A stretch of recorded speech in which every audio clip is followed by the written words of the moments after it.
Hello everyone. स्वागत है आप सभी का बंसल एकेडमी के इस यूट्यूब चैनल के ऊपर। आज की इस वीडियो के अंदर हम डिस्कस करने वाले हैं एनिमल फिजियोलॉजी का बहुत इंपॉर्टेंट टॉपिक जो हमारे एग्जाम में फ्रीक्वेंटली पूछा जाता है। तो वीडियो में एंड तक आपने बने रहना है। चलिए आज के टॉपिक की शुरुआत करते हैं एक छोटे से क्वेश्चन से। आप मुझे बताइए, एक बाइक को चलने के लिए किस चीज की जरूरत होती है? तो बिल्कुल आपका जो आंसर है एकदम सही है, पेट्रोल। तो बाइक का जो इंजन होता है वो पेट्रोल को बर्न करता है, उसमें से एनर्जी को एक्सट्रैक्ट करता है एंड उसी एनर्जी का यूज करके हमारी बाइक चलती है। लेकिन क्या कहानी यहीं पे खत्म हो जाती है? नहीं।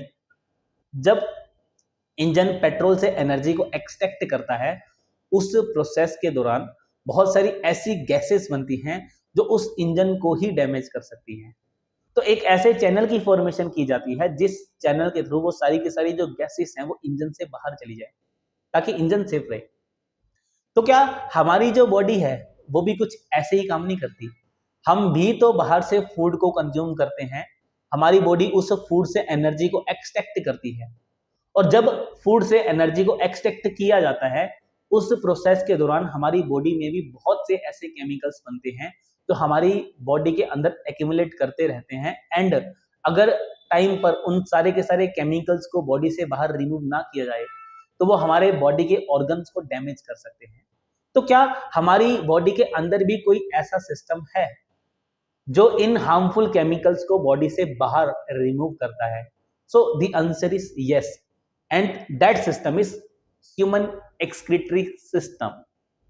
तो हमारा जो एक्सक्रीटिव सिस्टम होता है, इसका जो मेन ऑर्गन होता है किडनी। ये किडनीज क्या करती हैं? ये ब्लड को फिल्टर करती हैं एंड ब्लड को फिल्टर करेंगी तो ऐसे केमिकल्स जो हमारी बॉडी के लिए हार्मफुल हैं, उन सारे के सारे केमिकल्स को ये यूरिन की फॉर्मेशन करके बॉडी से बाहर एक्सक्रीट कर देती है। तो समझते हैं कि हमारी जो किडनी है वो किस तरीके से ब्लड को फिल्टर करती है। वैसे इस लेक्चर के अंदर मैंने सारे के सारे बेसिक से लेके एडवांस तक जो इंपॉर्टेंट पॉइंट्स हैं उनको कवर किया है।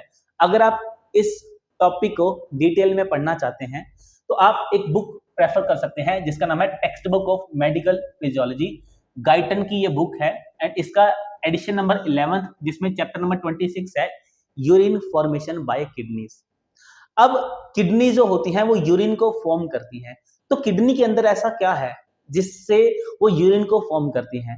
तो इसके पीछे एक सिंपल सा आंसर है। किडनी के अंदर जो स्ट्रक्चरल एंड फंक्शनल यूनिट होता है दैट इज कॉल्ड नेफ्रॉन। तो नेफ्रॉन एक ऐसी स्ट्रक्चर होती है जहां पे ब्लड को फिल्टर किया जाता है। तो यहाँ पे डायग्राम आपको दिख रहा है एक नेफ्रॉन का। नेफ्रॉन क्या होता है? एक ट्यूबलेट स्ट्रक्चर होती है जिसमें अगर आप सबसे ऊपर देखोगे आप तो आपको यहाँ पे एक कैप्सूल जैसी स्ट्रक्चर नजर आ रही है। इस कैप्सूल जैसी स्ट्रक्चर को हम क्या बोलते हैं? Bowman capsule. इसको हम क्या बोल देंगे? बोमेन कैप्सूल बोल देते हैं। इसी बोमेन कैप्सूल के ऊपर अगर आप ध्यान से देखोगे तो आपको यहाँ पे ब्लड की कैपिलरीज नजर आ रही है। बहुत सारी छोटी छोटी छोटी छोटी ब्लड की कैपिलरीज नजर आ रही हैं।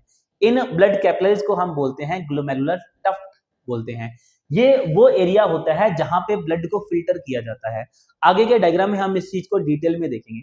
इसके अलावा अगर हम नेफ्रॉन को ध्यान से देखते हैं तो नेफ्रॉन में बोमेन कैप्सूल के बिल्कुल पीछे जो स्ट्रक्चर होती है this is called proximal convoluted tubule and proximal convoluted tubule आगे जुड़ता है लूप ऑफ फैनली के साथ एंड ये ज्वाइन करता है डिस्टल कॉन्वोल्यूटेड टिब्यूल एंड इस तरीके से जो डिस्टल कॉन्वोल्यूटेड टिब्यूल होती है ये आगे मर्ज कर जाती है कलेक्टिंग डक्ट के साथ। तो हमारा ये जो क्वेश्चन होता है बोमेन कैप्सूल वाला, ग्लोमेरुलर कैपिलरी से ब्लड को फिल्टर किया जाता है एंड ब्लड फिल्टर होने के बाद जो भी कंपोनेंट ब्लड से सेपरेट होते हैं वो बोमेन कैप्सूल के अंदर आ जाते हैं। उसको हम फिल्ट्रेट के नाम से जानते हैं। तो इस लेक्चर के अंदर हम ये डिस्कस करने वाले हैं 3 बड़े इंपॉर्टेंट स्टेप होते हैं यूरिन फॉर्मेशन के, जिसमें आज के लेक्चर के अंदर हम डिटेल में डिस्कस करेंगे क्या होता है ग्लोमेरुलर फिल्टरेशन। तो यूरिन को फॉर्म करने के लिए 3 स्टेप्स की नीड होती है। पहला जो इंपॉर्टेंट स्टेप होता है दैट इज ग्लोमेरुलर फिल्टरेशन, जो कहां पे होता है? जो हमें देखने को मिलता है जो ग्लोमेरुलर कैपिलरीज होती हैं। अभी स्ट्रक्चर डिटेल में देखेंगे, वहां पे हम इसको और अच्छे तरीके से समझ पाएंगे कि किस तरीके से जो नेफ्रॉन्स होते हैं वहां पे ग्लोमेरुलर फिल्ट्रेशन की जाती है। अब जब ब्लड को फिल्टर किया जाता है तो जो फिल्ट्रेट बनता है, उस फिल्ट्रेट के अंदर ऐसे भी ब्लड के कंपोनेंट्स होते हैं जिनको हमारी बॉडी की नीड होती है ना, जिनकी नीड हमारी बॉडी को होती है। तो वो जो सारे के सारे कंपोनेंट्स होते हैं, जैसे एग्जांपल के तौर पे यहाँ पे मैं बात करता हूँ ग्लूकोज की, सॉल्ट की, तो इनकी नीड है हमारी बॉडी को। तो फिर क्या किया जाता है, उस फिल्ट्रेट में से वो सारे के सारे जो इंपॉर्टेंट कंपोनेंट्स हैं जो हमारी बॉडी को चाहिए होते हैं, उनको प्रोक्सिमल कॉन्वोल्यूटिव टिब्यूल के जरिए क्या किया जाता है, टिब्यूल के जरिए रीअब्सॉर्ब कर लिया जाता है फिर से ब्लड के अंदर। एंड बहुत से ऐसे केमिकल्स ब्लड के अंदर प्रेजेंट होते हैं जिनको बॉडी से बाहर एक्सक्रीट करना है, लेकिन बाय चांस वो फिल्टर नहीं हो पाते। जैसे अगर मैं बात करता हूं, यहाँ पे कुछ ड्रग्स होती हैं, क्रिएटिनिन होता है ना, तो क्या किया जाता है, हमारी ब्लड की जो कैपिलरीज होती हैं वो उन सारे के सारे कंपोनेंट्स को क्या करती हैं, जो फिल्ट्रेट होता है उस फिल्ट्रेट के अंदर फिर से ऐड कर देती है। इसी चीज को बोलते हैं ट्यूबलेट सिक्रीशन। तो यूरिन फॉर्मेशन के अंदर 3 बड़े इंपॉर्टेंट स्टेप होते हैं। सबसे पहले ब्लड को फिल्टर करना, फिल्ट्रेट को बनाना, उस फिल्ट्रेट में से जितने भी काम की चीजें हैं, जो भी चीजें हैं काम की, उन सारी के सारे काम के कंपोनेंट्स को क्या करना, फिर से रीअब्सॉर्ब करना। एंड ऐसे कंपोनेंट जिनको बॉडी से बाहर रिमूव करना है, उनको फिर से उस फिल्ट्रेट के अंदर ऐड ऑन करना, है ना। इस तीनों के तीनों प्रोसेस के बाद फाइनल जो प्रोडक्ट बनता है उसको हम क्या बोलते हैं, यूरिन बोलते हैं। तो आज हम डिटेल में डिस्कस करेंगे ग्लोमेरुलर फिल्ट्रेशन के बारे में। अब ये जो ग्लोमेरुलर फिल्ट्रेशन होता है ये कहां पे होता है, हम एक बार दोबारा से स्ट्रक्चर को देखेंगे। देखो, सबसे पहले हम देखते हैं वो ब्लड वेसल जो नेफ्रॉन को ब्लड सप्लाई करती है, इसको बोलते हैं एफरेंट आर्टरियोल। तो एफरेंट आर्टरियोल वो ब्लड वेसल होती है जो नेफ्रॉन को ब्लड सप्लाई करती है। तो यहां से एक एफरेंट आर्टरियोल आएगी, ये छोटी छोटी ब्लड की कैपिलरीज में डिवाइड करती है। तो जब ये छोटी छोटी ब्लड की कैपिलरीज में डिवाइड करेगी, इन कैपिलरीज के बंडल को हम क्या बोलते हैं, ग्लोमेरुलर टफ्ट के नाम से जानते हैं। इन ग्लोमेरुलर कैपिलरीज के बंडल को, ग्रुप को हम क्या बोलते हैं, ग्लोमेरुलर टफ्ट बोलते हैं। तो इस ग्लोमेरुलर टफ्ट के अंदर ब्लड को फिल्टर किया जाता है। एंड उसके बाद नीचे बोमेन कैप्सूल होता है। बोमेन कैप्सूल के अंदर 2 सेल्स की लेयर यहाँ पे इन्वॉल्व होती है। पहली लेयर ये रही, इसको हम बोलते हैं विसरल एपिथेलियल लेयर। एंड जो दूसरी लेयर होती है, ये जो ब्लू कलर के अंदर है, इसको हम बोलते हैं पैराइटल सेल्स की लेयर होती है। तो 2 ऐसी लेयर्स होती हैं, ये मिलके किसकी फॉर्मेशन करती हैं, बोमेन कैप्सूल की फॉर्मेशन करती है। अब जो विसरल एपिथेलियल लेयर होती है एंड जो ब्लड की जो ग्लोमेरुलर कैपिलरी की लेयर होती है, इन दोनों लेयर्स के बीच में एक तीसरी लेयर और पाई जाती है। इन दोनों लेयर्स के बीच में एक तीसरी लेयर और पाई जाएगी जो फिल्ट्रेशन में बड़ा ही इंपॉर्टेंट रोल प्ले करती है। And that layer is basement membrane. इन दोनों के बीच में एक तीसरी लेयर और होती है जिसको हम क्या बोलते हैं, बेसमेंट मेम्ब्रेन बोलते हैं। तो ये जो बेसमेंट मेम्ब्रेन होती है, ये हमारी जो ग्लोमेरुलर कैपिलरी होती है एंड जो एपिथेलियल की लेयर होती है, इन दोनों के बीच में पाई जाती है। इस लेयर का नाम क्या रहेगा यहाँ पे, बेसमेंट लेयर। देखो, हमने क्या करना है, यहां पे ब्लड को फिल्टर करना है ना। अब ब्लड को फिल्टर करने के लिए हमें जिस जिस चीज की रिक्वायरमेंट है वो चीजें हम यहाँ पे देख रहे हैं। सबसे पहले यहाँ पे जो लेयर होती है वो होती है हमारी ग्लोमेरुलर की कैपिलरीज होती हैं, उसकी लेयर होगी। इसको अभी हम सेलुलर लेवल देखेंगे कि किस तरीके से कैसे कैसे सेल से ये कैपिलरी मिलकर बनी होती है। सेकेंड जो लेयर होती है दैट इज बेसमेंट लेयर होती है। एंड थर्ड जो लेयर होती है that is visceral epithelial layer. उसके बाद जो भी फिल्ट्रेट बनता है वो सारा का सारा फिल्ट्रेट इस बोमेन स्पेस के अंदर आ जाता है। तो जो भी फिल्ट्रेट बनेगा वो सारा का सारा फिल्ट्रेट इस बोमेन स्पेस के अंदर आ जाएगा। इस एरिया को हम क्या बोलते हैं, बोमेन कैप्सूल के अंदर का, इसको हम बोलते हैं बोमेन स्पेस बोल देते हैं। Got it. अब हम ये देखते हैं कि ये जो स्ट्रक्चर होती है ये किस तरीके से ब्लड को फिल्टर करती है। तो इसको देखने के लिए हम एक सिर्फ और सिर्फ, यहाँ पे बहुत सारी ब्लड कैपिलरीज है, हम सिर्फ एक ब्लड कैपिलरी की यहाँ पे हेल्प लेंगे।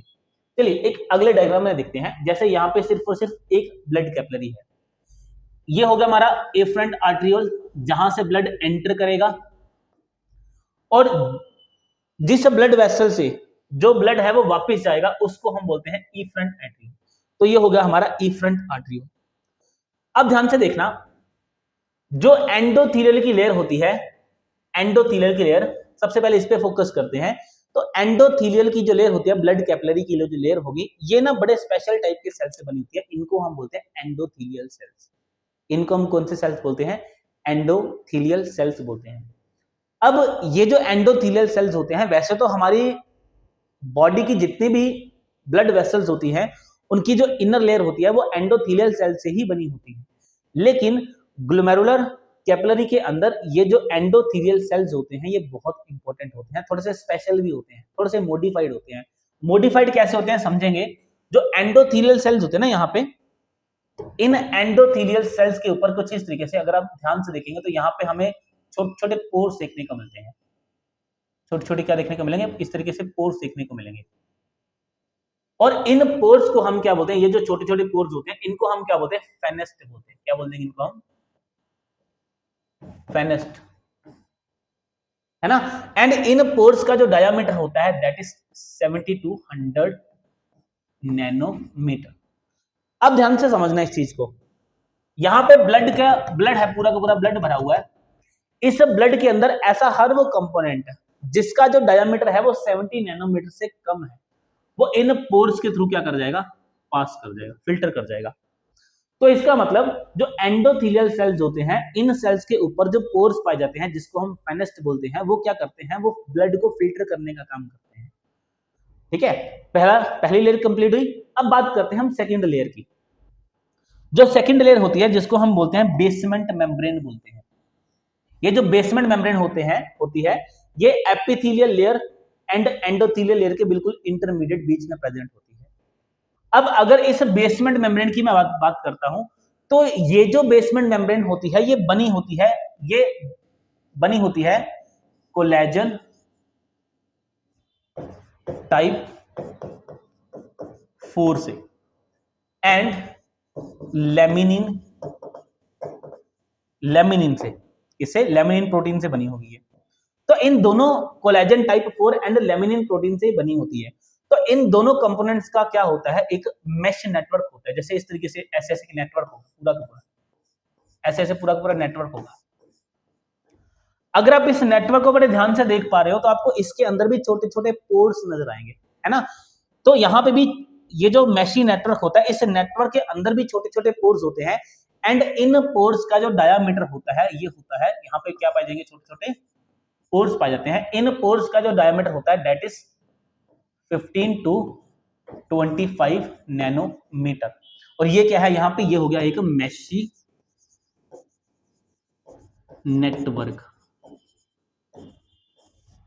है ना। तो यहाँ पे पोर्स का जो डायमीटर है दैट इज 15 to 25 नैनोमीटर। अब यहाँ पे फोकस करना, पहले ऐसी चीजें फिल्टर होंगी, डायग्राम में देखेंगे, पहले ऐसी चीजें फिल्टर होंगी जिनका डायमीटर 70 नैनोमीटर से कम है, वो सारी की सारी यहां आ जाएंगी, बीच दोनों लेयर्स के बीच में आ जाएंगी। फिर बेसमेंट मेम्ब्रेन से वो वाले कंपोनेंट जो है वो सेपरेट हो जाएंगे, वो वाले कंपोनेंट फिल्टर होंगे जिनका जो डायमीटर है वो 15 नैनोमीटर से कम है। तो यहां पे अगर आप ध्यान से देखेंगे तो एंडोथेलियल की जो लेयर होती है एंड जो बेसमेंट की जो लेयर होती है, ये ब्लड को साइज के बेसिस पे क्या कर रही है? फिल्टर कर रही है। इसके अलावा हमें इस पॉइंट के ऊपर फोकस करना है। एक डिजीज होती है, कभी कभी क्या होता है, कभी कभी कुछ केसेस में क्या होता है, हमारी ही बॉडी जो होती है वो इन कोलेजन टाइप 4 फाइबर के अगेंस्ट में क्या करती है?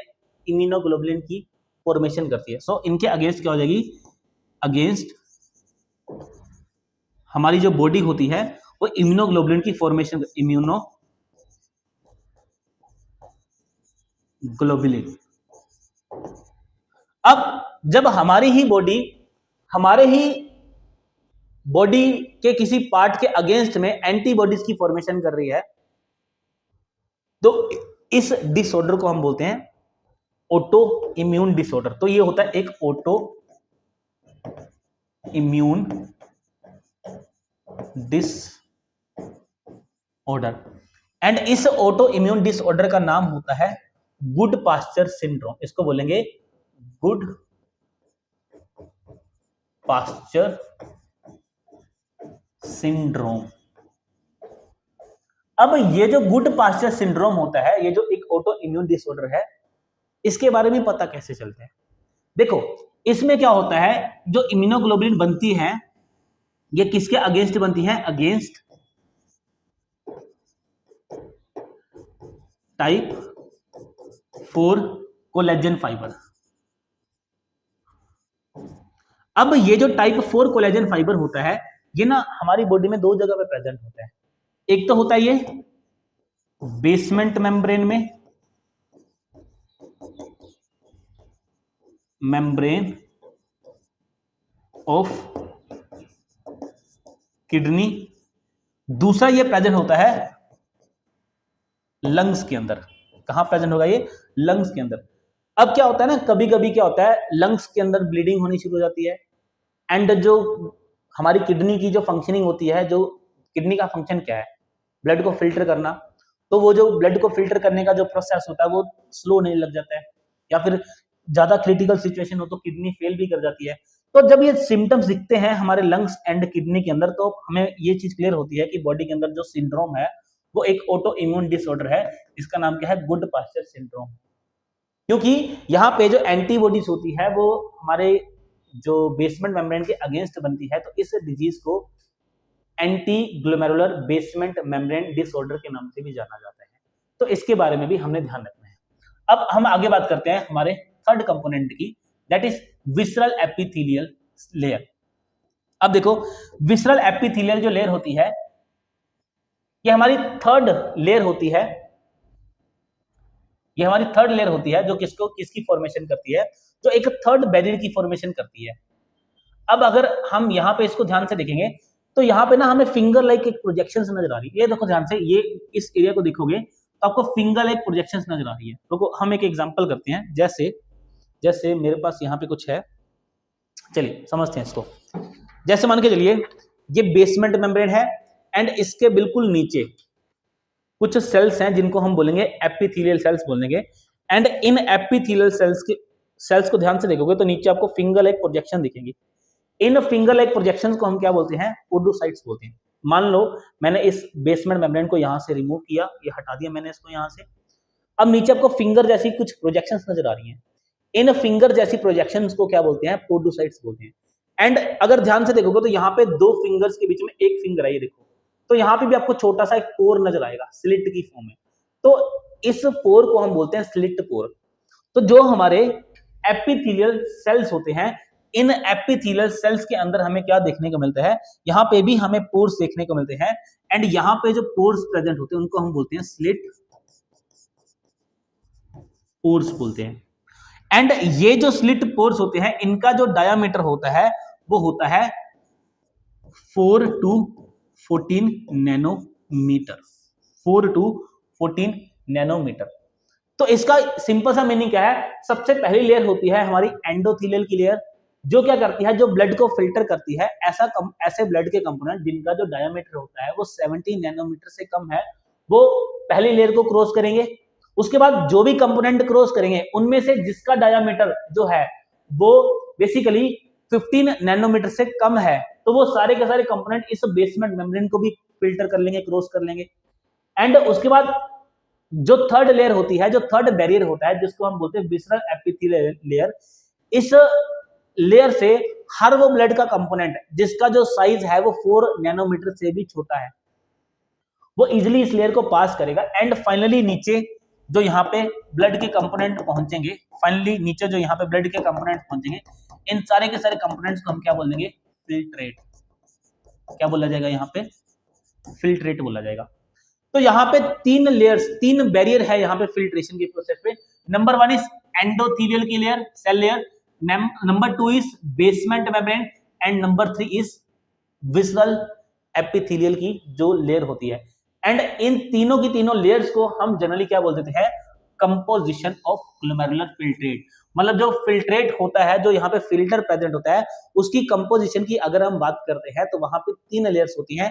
सबसे पहली जो लेयर होती है दैट इज एंडोथेलियल की layer, second layer is basement membrane, and जो थर्ड लेयर होती है that is very good visceral epithelial cells की लेयर।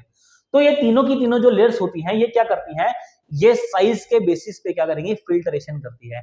जो सबसे पहली वाली लेयर होगी वो हर उस कंपोनेंट को अपने में से पास करने की परमिशन देगी जिसका डायमीटर 70 नैनोमीटर से कम है। इसी तरीके से 50 नैनोमीटर से कम डायमीटर जो है वो बेसमेंट मेम्ब्रेन से पास करेगा, 4 नैनोमीटर से कम जो डायमीटर है वो विसरल एपिथेलियल लेयर्स को पास करेगा, एंड में जो प्रोडक्ट पहुंचेगा दैट इज फिल्ट्रेट। तो ये तो यहाँ पे पॉइंट क्लियर होता है। अगर यहाँ पे छोटा सा पॉइंट आप और थोड़ा सा ध्यान रखो, किडनी के अंदर ये बात तो क्लियर हो चुका है कि जो फिल्ट्रेशन होती है वो साइज के बेसिस पे होती है, लेकिन क्या सिर्फ साइज के बेसिस पर ही होती है? जैसे एल्ब्यूमिन नाम का जो प्रोटीन होता है ब्लड के अंदर, उसका जो डायामीटर होता है वो 70 नैनोमीटर के अप्रोक्सीमेटली ही होता है, लेकिन वो कभी भी फिल्टर नहीं करता ब्लड से। तो इसके पीछे का रीजन क्या है, चलिए जानते हैं। एक चीज और होती है, जो हमारी लेयर्स होती है ना, ये इन लेयर्स के ऊपर होता है negative charge, negative negative negative, यहां पे भी नेगेटिव चार्ज होगा। ऐसे बेसमेंट मेम्ब्रेन के ऊपर भी नेगेटिव चार्ज होता है। ऐसे ही जो हमारी एपिथेलियल सेल्स होते हैं इनके ऊपर भी कौन सा चार्ज होता है, नेगेटिव चार्ज होता है। ये जो नेगेटिव चार्ज होता है ये किसके कारण होता है, ये जो नेगेटिव चार्ज होता है ये होता है नेगेटिव, मैं यहां लिखता हूं नेगेटिव चार्ज होता है सियालो ग्लाइकोप्रोटीन के कारण।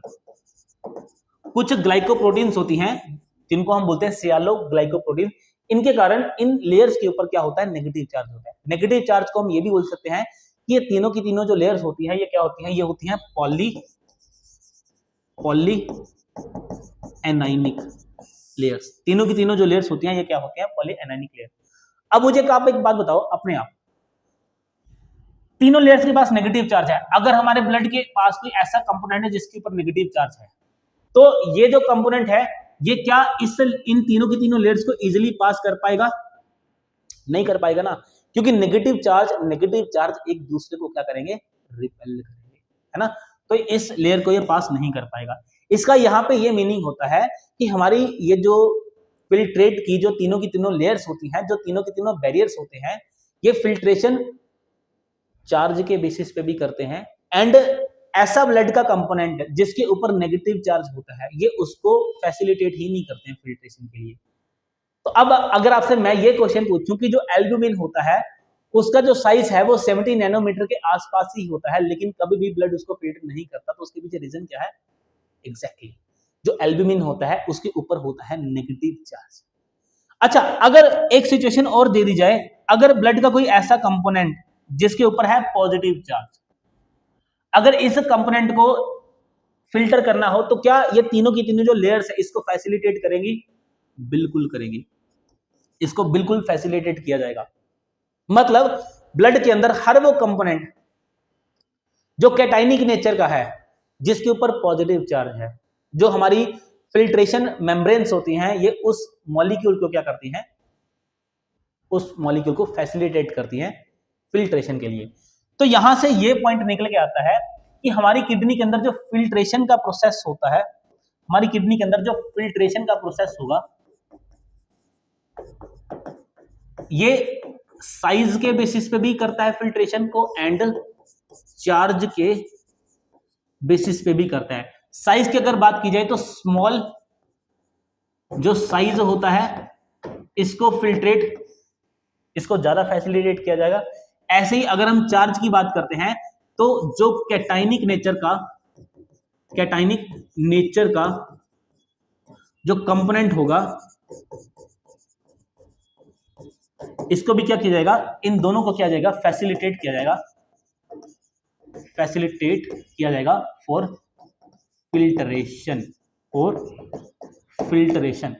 तो इसका मतलब हम ये कह सकते हैं कि हमारी जो किडनी होती है वो फिल्ट्रेशन नहीं करती, वो क्या करती है, वो अल्ट्रा फिल्ट्रेशन करती है।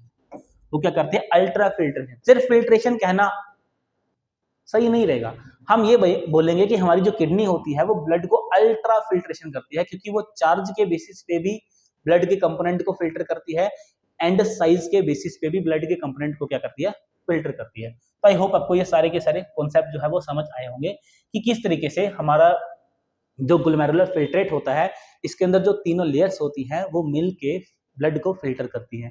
नेक्स्ट हम बात करेंगे नेट फिल्ट्रेशन प्रेशर की। अब ये नेट फिल्ट्रेशन प्रेशर क्या चीज है? देखो, चाय बनाई है सभी ने, झूठ नहीं बोलना, सबने चाय बनाई है। तो जब हम चाय बनाते हैं, चाय बनके रेडी हो जाती है, तो एक हमारे पास कप होता है, उसके अंदर उसके ऊपर हम एक फिल्टर रखते हैं, छन्नी बोलते हैं जिसको, फिल्टर रखेंगे एंड चाय को फिल्टर करते हैं। जब चाय को फिल्टर करते हैं तो उस चाय के अंदर हर वो कंपोनेंट जिसका जो साइज है वो छन्नी के पोर के साइज से बड़ा है, वो कभी भी उसको पार नहीं कर पाएगा छन्नी को, एंड वो छन्नी के ऊपर ही रह जाएगा, फिल्टर के ऊपर ही रह जाएगा। तो ऐसा ही कुछ हमारे ब्लड के साथ भी होता है ग्लोमेरुलर कैपिलरीज के अंदर, क्योंकि वहां पे फेनेस्ट प्रेजेंट होते हैं, पोर्स प्रेजेंट होते हैं। ऐसा हर वो ब्लड का कंपोनेंट जिसका साइज 70 नैनोमीटर या 100 नैनोमीटर से ज्यादा होता है, हमारा जो फेनेस्ट होते हैं, हमारा जो ग्लोमेरुलर पार्ट होता है किडनी का, ये उसको कभी भी फिल्ट्रेट नहीं करता।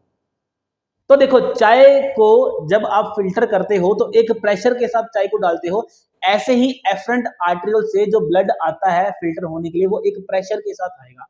एंड वो जो प्रेशर होता है वो ग्लोमेरुलस का प्रेशर होता है, जिसको हम क्या बोलते हैं, ग्लोमेरुलस हाइड्रोस्टैटिक प्रेशर बोलते हैं। एंड वो प्रेशर जो होगा वो क्या करेगा, वो फिल्ट्रेशन को प्रमोट करता है। तो सबसे यहाँ पे पहला जो प्रेशर निकल के आता है, दैट इज ग्लोमेरुलर हाइड्रोस्टैटिक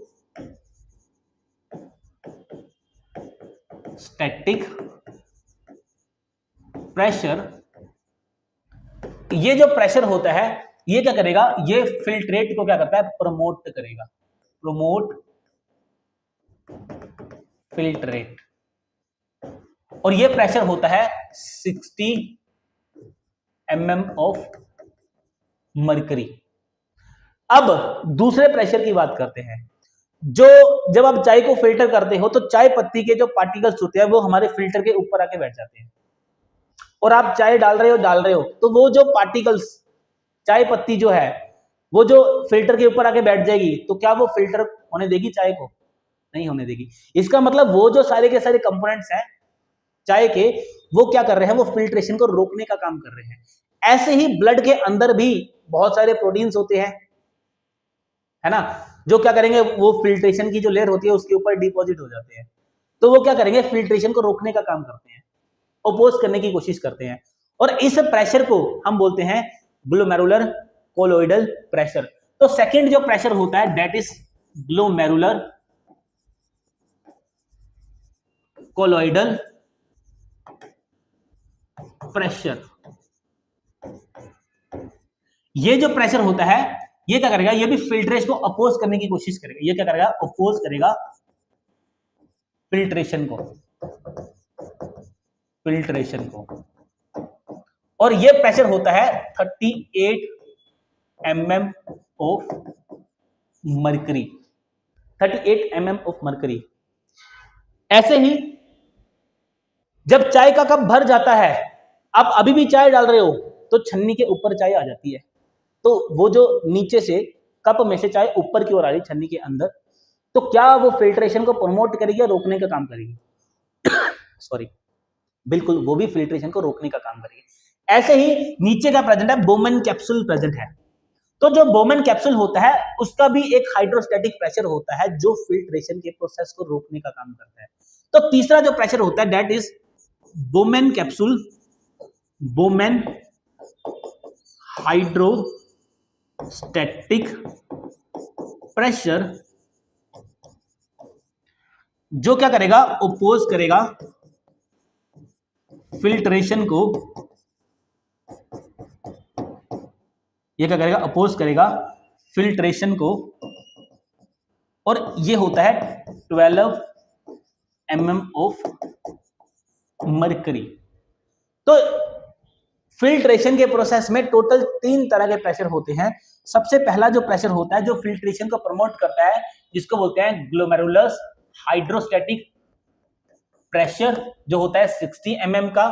दूसरा होता है ग्लोमेरुलर कोलोइडल प्रेशर, जो होता है 38 mm का, फिल्ट्रेशन को रोकने का काम करेगा। तीसरा होता है बोमेन कैप्सूल हाइड्रोस्टैटिक प्रेशर, जो भी क्या करेगा, फिल्ट्रेशन को रोकने का काम करेगा।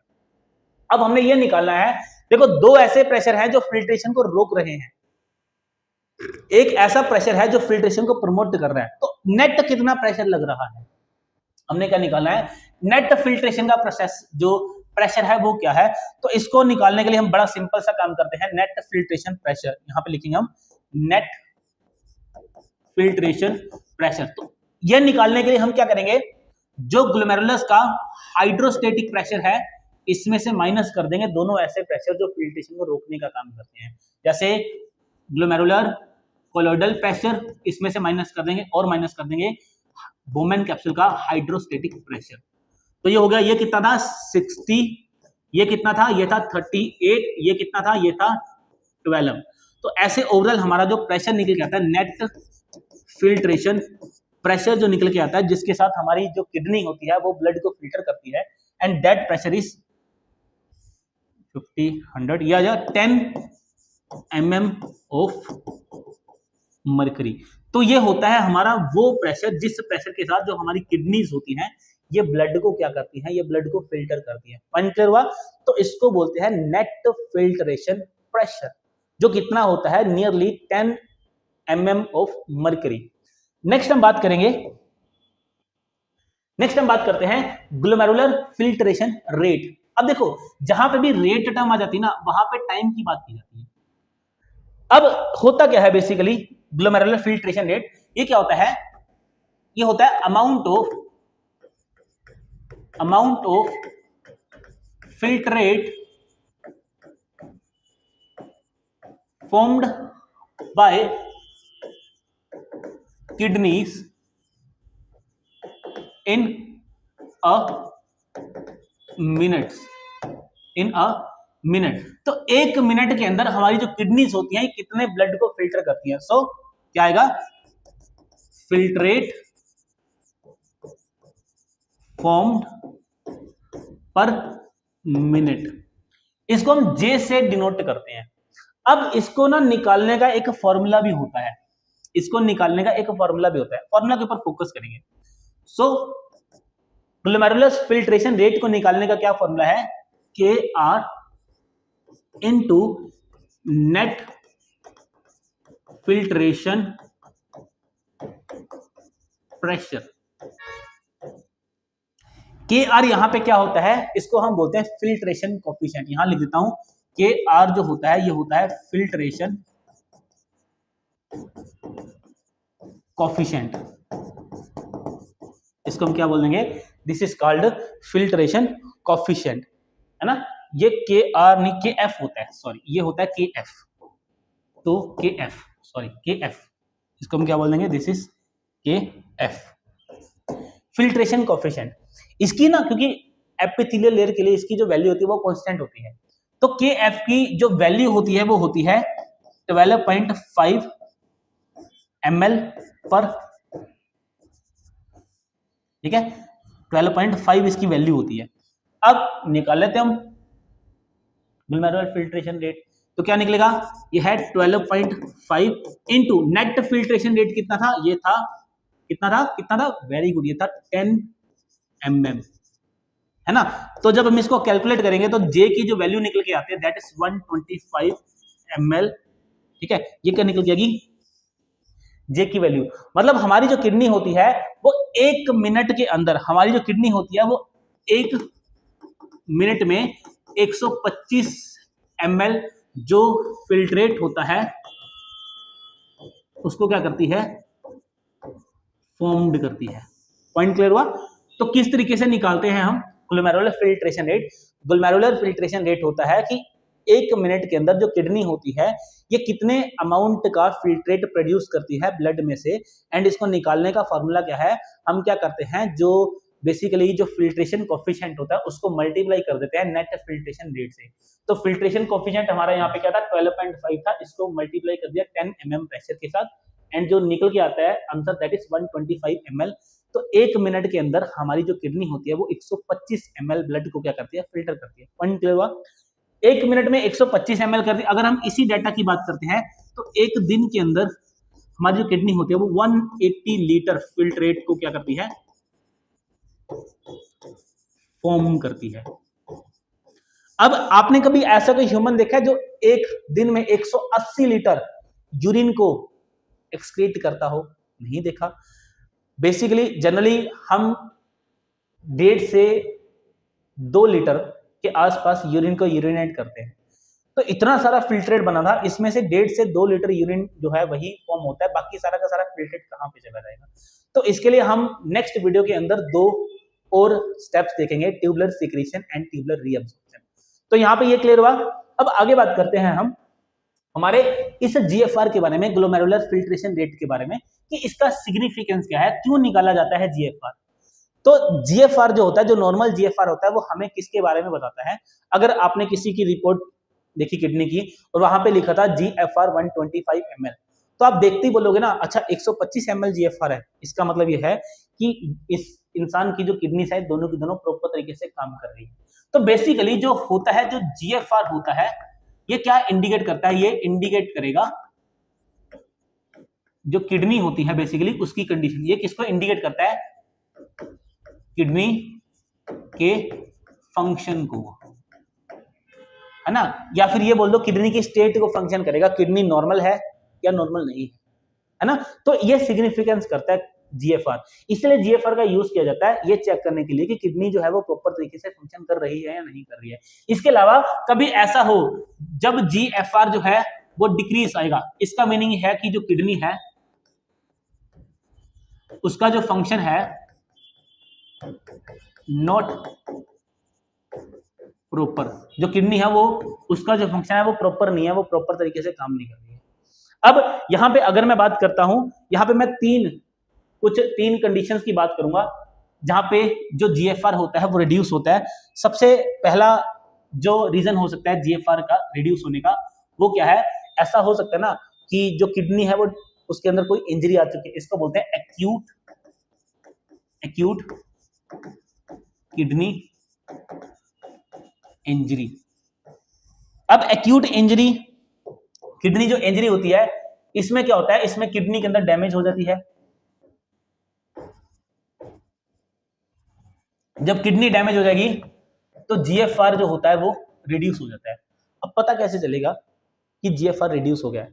तो जब भी ऐसी सिचुएशन आती है तो उस टाइम पे क्या होता है, जो ब्लड होता है, ब्लड के अंदर जो क्रिएटिनिन होता है, ब्लड के अंदर क्या होगा? जो क्रिएटिनिन होगा, ब्लड क्रिएटिनिन, इसकी कॉन्सेंट्रेशन नॉर्मल से बढ़ जाती है। और जब भी ब्लड के अंदर क्रिएटिनिन की कॉन्सेंट्रेशन बढ़ गई, अब क्रिएटिनिन क्या है? क्रिएटिनिन तो एक नाइट्रोजिनस वेस्ट होता है जिसको बॉडी से बाहर एक्सक्रीट करना है। अब इसको बाहर एक्सक्रीट करना है, लेकिन इसकी जो कॉन्सेंट्रेशन है वो ब्लड के अंदर लगातार बढ़ रही है। तो इसकी कॉन्सेंट्रेशन का बढ़ना इस चीज का इंडिकेशन होता है कि जो किडनी है वो प्रॉपर तरीके से फंक्शन नहीं परफॉर्म कर रही है। सेकंड, यहाँ पे एक और कंडीशन होती है जिसको बोलते हैं क्रॉनिक किडनी डिजीज। सेकंड हम एक और केस की डिस्कस करेंगे, क्रॉनिक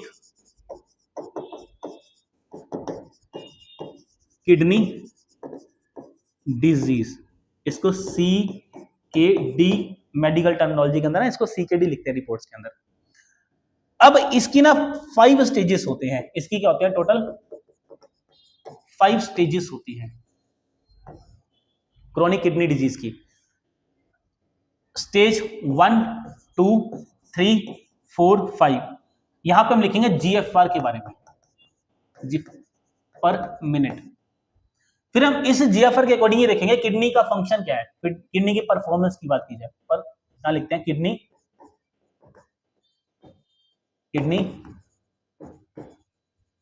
परफॉर्मेंस। जो स्टेज 1 होती है, स्टेज 1, तो स्टेज 1 में क्या होता है? स्टेज 1 में जो फिल्ट्रेट, जो जीएफआर होता है, ये 90 से क्या होता है? ज्यादा होता है। तो जब जीएफआर 90 से ज्यादा होगा तो हम ये बात बोलेंगे कि जो किडनी है वो नॉर्मल फंक्शन को क्या कर रही है? किडनी नॉर्मली परफॉर्म कर रही है। अगर मैं स्टेज 2 की बात करता हूं तो स्टेज 2 में क्या होता है? जो फिल्ट्रेशन का रेट होता है वो 60 से 89 के बीच में लाई करता है। 60 से 89 के बीच में क्या करेगा? लाई करेगा 60 से 89 के बीच में। तो हम यहाँ पे ये तो नहीं कह सकते हैं कि किडनी नॉर्मल फंक्शन परफॉर्म कर रही है, लेकिन हाँ हम ये बोल देंगे किडनी की जो परफॉर्मेंस है वो माइल्ड परफॉर्मेंस है, माइल्ड।